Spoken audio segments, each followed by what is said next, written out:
السلام عليكم. maanta waxaan joognaa beerta Cali iyo Maxamed.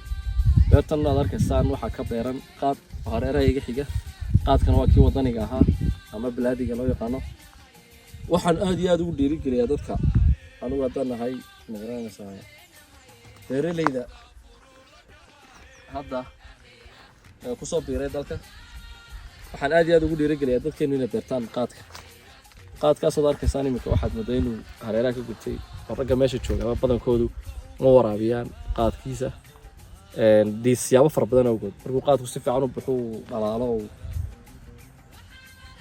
markuu qaadku si fiican u baxo magaranaysaa caleentiisii iyo magaranaysaa jecsanaan lahayd kan aad dadku waxay ugu dhaliilaan waa garaabo badan yahay.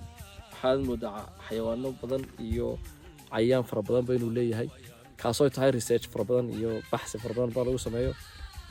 sababtaan u taageersanahay inagu beerna qaadkeeda waxa weeyaan maadaama arkaysaan dalkeena waxa aad iyo aad uu dhaqaalihiisu ugu burburaa waa qaadkaas.